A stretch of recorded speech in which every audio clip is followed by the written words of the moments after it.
Welcome back to The Simple English Show, where we make learning English easy. Welcome to The Simple English Show. Hello, everyone. It's so nice to be here with you. I'm your host, and I am very happy to be sitting here with my good friend.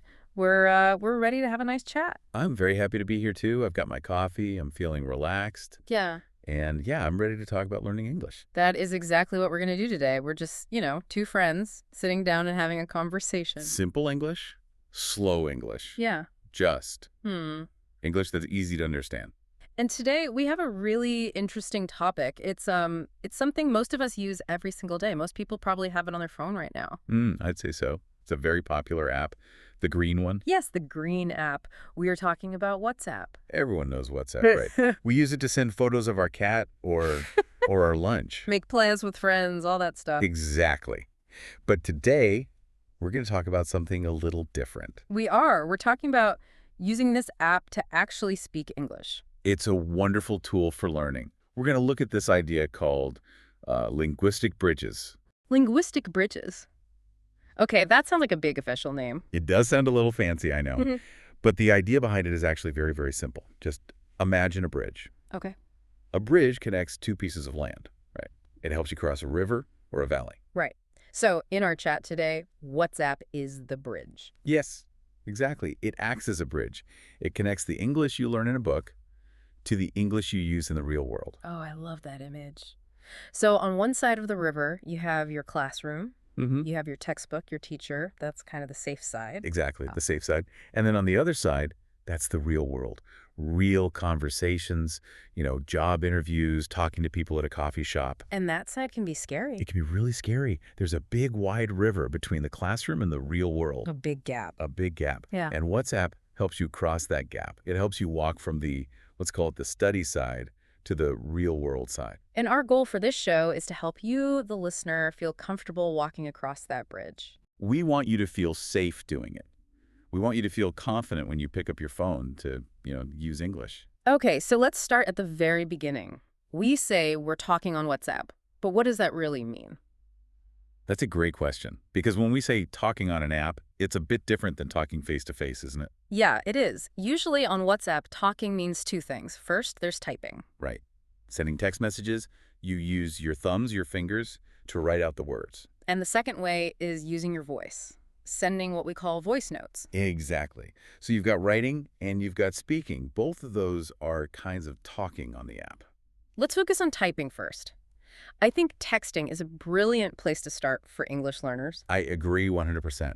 Typing or texting, it gives you something very, very valuable. And what's that? It gives you time. Time. That is so important. Let's think about a real face-to-face conversation for a second. Imagine you're standing in front of someone. Okay. They're looking at you. They ask you a question. So, how was your weekend? And you have to answer. Right then. Yeah. Immediately. Yes. You feel that pressure. Your heart might start beating a little faster. You feel like you have to speak now. It's like a game of tennis. The ball comes over the net and you have to hit it back right away. What a great way to put it. And if you wait for, say, 10 seconds, it gets awkward. Very awkward. The other person is just looking at you waiting. You feel nervous. And when you get nervous, what happens? Your brain it kind of shuts down. You forget words that you actually know. Oh, definitely. But with a text message on WhatsApp, it's completely different. So different. You get a message, you read it, and then you can just put your phone down. You don't have to reply instantly? Not at all. You can take a sip of your coffee. You can think. You can say to yourself, okay, how do I want to answer this? You can even open a dictionary app on your phone. Yes. It's a huge advantage. If you don't know a word, you can just look it up. You can check your spelling. You can type your answer, read it over, and then fix it. That's the magic edit button. In real life, there is no edit button. Once you say the words, they're out there. You can't just grab them and put them back in your mouth. Right. But on WhatsApp, you are the editor. You can write something like, I go to the park. Then you look at it and you think, hang on, I went to the park yesterday. That's in the past. So you just change go to went, you fix your own mistake, and you do all of this before you even press send. That is such a huge benefit. It just takes all the pressure away. It really, really does. And, even for native speakers, people who've been speaking English their whole lives, We like having that time to think, too. Oh, absolutely. I do it all the time. Sometimes I get a message and I'll type out a reply and then I'll just delete it. I'll think, no, that doesn't sound quite right. Or maybe, oh, that could sound a little bit rude, and you try again. Exactly. We all do it. So if you're learning English, you should never feel bad about taking your time. It's a completely normal part of using the app. It lets you practice without the fear. It's a safe space. And that brings us right back to that idea of the bridge. A bridge has to feel safe, right? You don't want to cross a bridge that feels like it's shaking. That is so true. And WhatsApp is usually a very safe environment. I mean, think about who you talk to on WhatsApp. Well, usually it's my friends, my family, my sister, my best friend from college. Exactly. These are people who already know you. They like you. They aren't your boss, and they aren't an exam judge. That's a huge difference. The whole thing is informal. Informal is the perfect word. And because it's informal, your English does not need to be perfect. Right. If I send a message to my best friend and I make a little mistake, is he going to get angry? No, of course not. He's your friend. He cares about what you're saying, not about the grammar you used to say it. He just wants to know how I am. He doesn't care if I use the wrong preposition, like in instead of on. So this all creates a very low-pressure environment. Yes. Let's think about that bridge metaphor one more time. On one side, you've got your English class. You worry about your grades. You worry about passing the test. That can be the stressful side. And on the other side of the river, you have really high-pressure situations, like talking to a doctor in English or giving a big presentation at work. Right. But WhatsApp is right there in the middle. It's not a classroom, but it's not a scary presentation either. It helps you move from being a learner to being a user. I really like that distinction, moving from learner to user.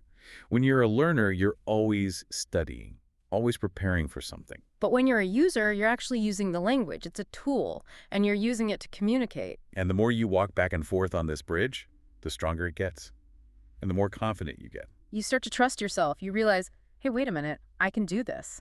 I can have a conversation in English with my friends. Okay, so we know why it's a good thing, but how do we actually start? That is often the hardest part, isn't it? Just starting. You're just staring at your phone, and the screen is totally blank.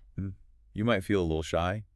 You might be thinking, what on earth should I say? So let's give our listeners some very simple, step-by-step ways to start a conversation on WhatsApp. The best way to begin is with a greeting. A greeting is just, saying hello. It doesn't have to be anything complicated. You don't need a long, beautiful, perfect sentence. Not at all. You can just type hi, Yeah. H, Or hey. or hello. All of these are absolutely perfect. You don't need big words. Hi is a complete message. It starts things. It breaks the silence. And after hi, maybe you want to add a little question. Yes. The most common one in the world is probably, how are you? Or maybe something like, how's your day? Those are great. Just imagine you have a friend who speaks English. You just send them a message. Hi, how are you? And that's it. That's it. You've just started a conversation. You are now using English in the real world. That sounds easy enough. Yeah. But I think some people worry. They worry that they need to write a lot. They think they need to write a whole paragraph. Yes. The fear that a short message is rude, or that, a short message isn't good English. Right. People think, if I only write 3 words, my friend is going to think my English is bad. But WhatsApp is made for short messages. It's a chat app. It's not an email. It's definitely not a formal letter. Short is normal. In fact, short is often better. Think about how native speakers use the app. We want to be fast, We want to be efficient. Can you give us an example of a good short answer? Sure. If someone asks you, how are you? A perfect answer is, I'm good, you. I'm good, you. That's only 4 words. And it is perfect English for WhatsApp. It's natural, it's friendly. What if you tried to write a very long answer, like, hello, my dear friend. I am feeling very well today. Thank you so much for asking me about my current state. I mean, that's very polite, but it does sound a little bit like a textbook, a little formal. So the simple short answer is actually more natural? Yes. Good, you. Yeah. Is something people say all the time. What about simple updates? Just telling someone what you're doing at that moment. You can keep those really short, too. I'm eating lunch, or I'm on the bus. It's raining here. Yes. These are complete sentences. They communicate a clear meaning, and they are very, very simple to write. I think it's really important for listeners to remember that native speakers write short messages all the time. We really do. Sometimes I just write, okay, or great, or even just, haha. So rule number one for starting is keep it short. Keep it short and keep it simple. Don't try to be Shakespeare. Just be yourself. Now, once you get comfortable with typing hi and I'm good, maybe you're ready for the next step. The next step on our bridge. This is where we move from typing to speaking. We're talking about voice notes. Voice notes are wonderful. In WhatsApp, there's that little microphone button, usually down in the bottom right corner of the screen. If you press and hold that button, it starts recording your voice. And when you let go, it sends the message automatically. So why are voice notes so good for learning? Well, they really help you practice your pronunciation. You have to actually speak the words with your mouth, not just type them with your fingers. But speaking is scary. What if I make a mistake? What if my voice sounds funny? That is the best part about voice notes. You have control. Control, that's a good word.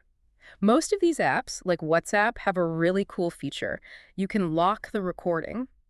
How do you do that? So you press the microphone button, and then you slide your finger up. You'll see a little picture of a lock. Okay, so I slide my finger up. Now I don't have to hold the button down anymore. Correct. It just keeps recording. You can talk freely. You can even hold your phone like a real microphone. Okay, but what if I make a mistake?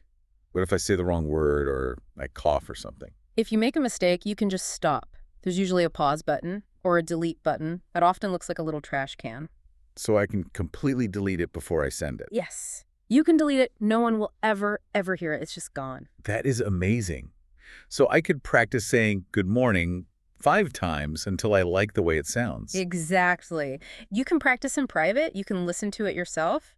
And then only when you're happy with it, you press send. It's like having a rehearsal before the actual show. It is. It totally removes the fear of speaking instantly.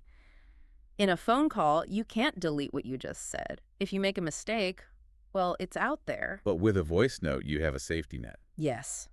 And there's another thing. I think a lot of people they hate the sound of their own voice. Oh, I know that feeling so well. Yeah. When I hear my voice on a recording, I always think, do I really sound like that? Everyone feels that way. It has a scientific name, actually. It's called voice confrontation. It is a totally normal human reaction. So if our listeners feel that way, they're not alone. Not at all. I mean, even I feel that way sometimes. But for learning English, it's actually really good to get used to the sound of your own voice. You have to hear yourself to improve your accent, right? Exactly. When you record a voice note and you listen back, you become your own teacher. You can hear things like, oh, I forgot the says sound at the end of that word. Or, my intonation was a little flat there. Yeah. You can notice these things and then correct them for next time.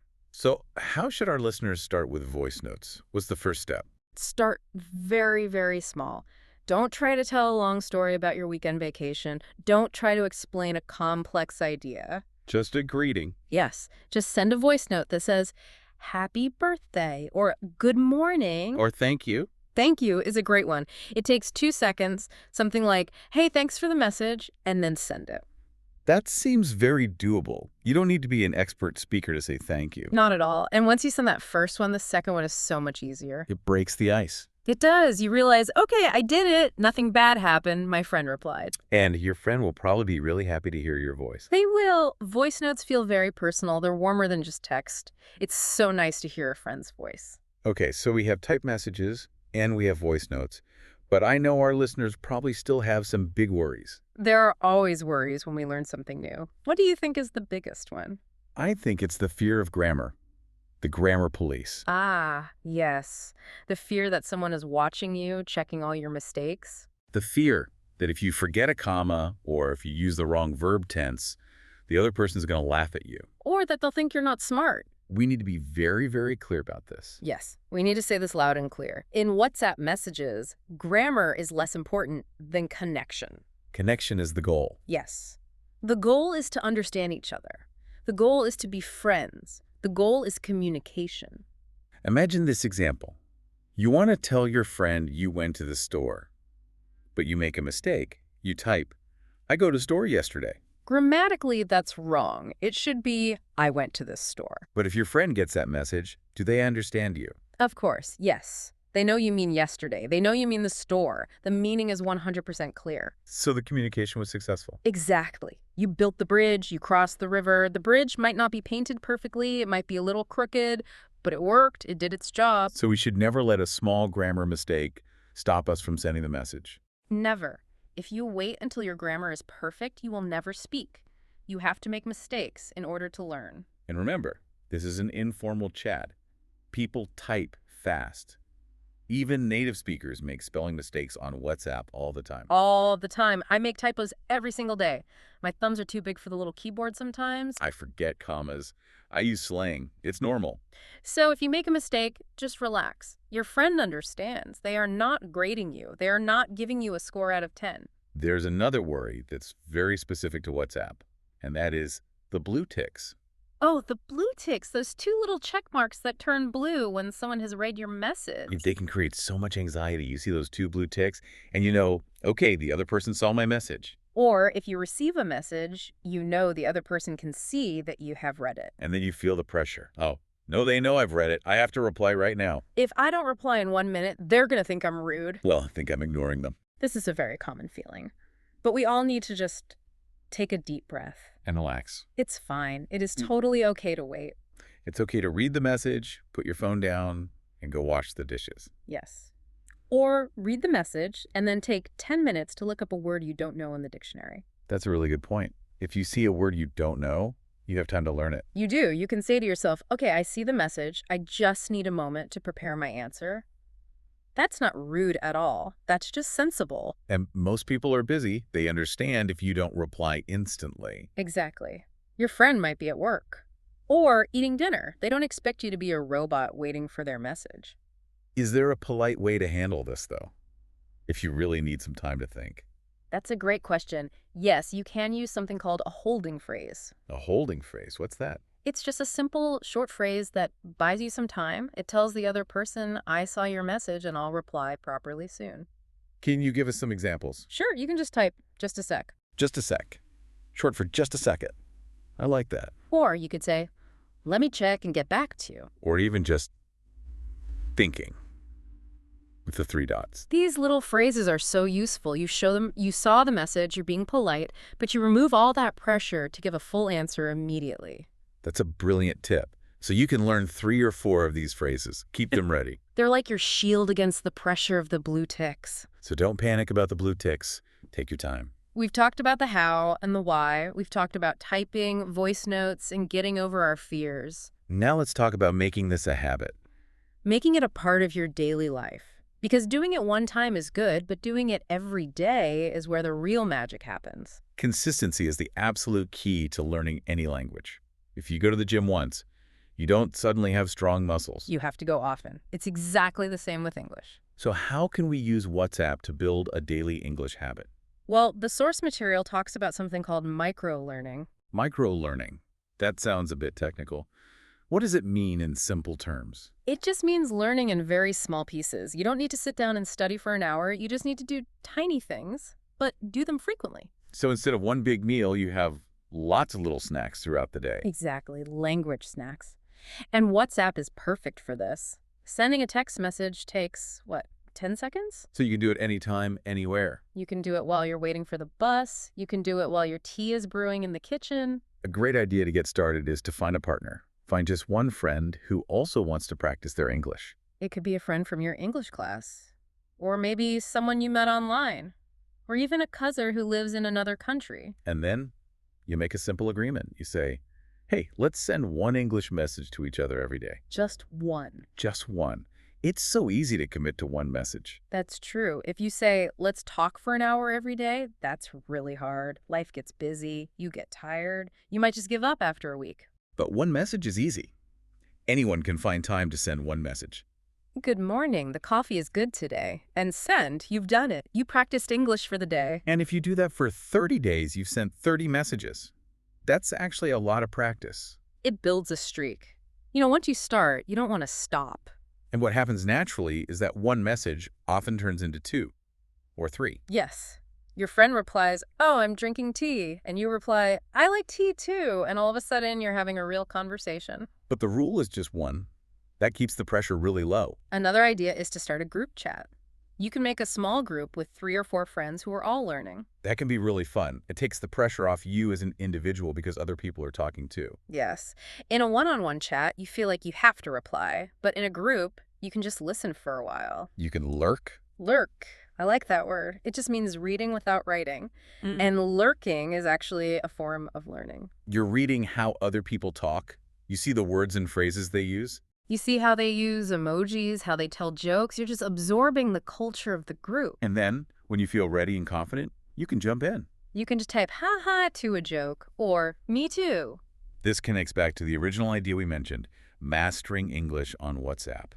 The word mastering sounds so big. It sounds like becoming a master of a martial art or getting a PhD. It sounds like you have to be perfect. Yeah. Like you have to know every single word in the dictionary. But in this context, mastering has a much softer, friendlier meaning. It does not mean being perfect immediately. So what does it mean? It means mastering the tool.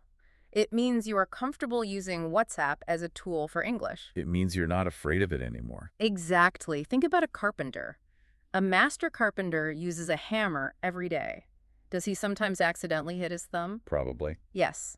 But he's not afraid of the hammer. He knows how to use it to build beautiful things. So mastering English on WhatsApp just means you know how to use it to connect with people. Yes.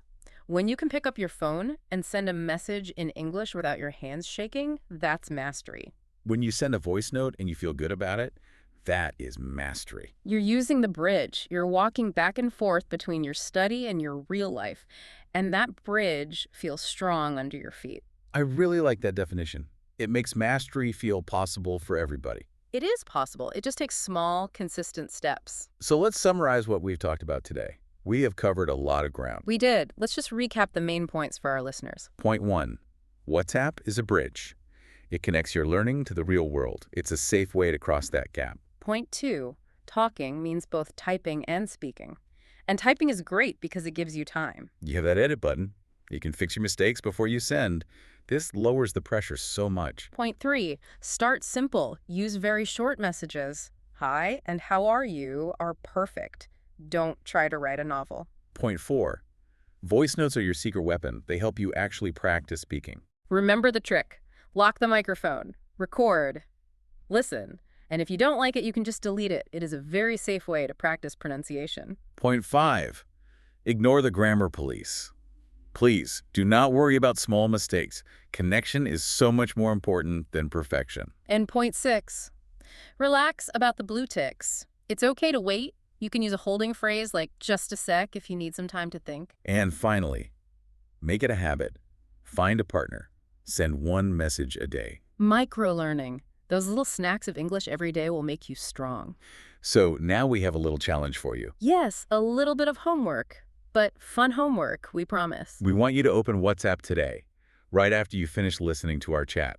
Find a friend. It could be an English-speaking friend or another learner, or even a family member. And send them one message in English. Just one. It can be a text message. Hi, I'm listening to a show about English.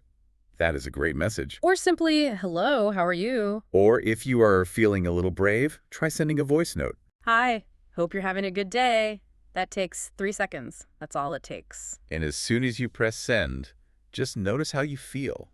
You might feel a little nervous at first. But then you'll feel happy. You will feel proud of yourself. You cross the bridge. And tomorrow, you can do it again. Language is a tool. It's like a bicycle. You have to get on it and ride it. It might get a little dirty. You might fall off a few times. But that is the only way you learn how to ride. So get out there, open that green app, and start using your English. Connect with people. That's what language is really for. We really hope this chat has helped you feel a little more confident. It's a wonderful tool. Enjoy it. Thank you so much for joining us today. It was a pleasure. Good luck with your messages. Thanks for listening.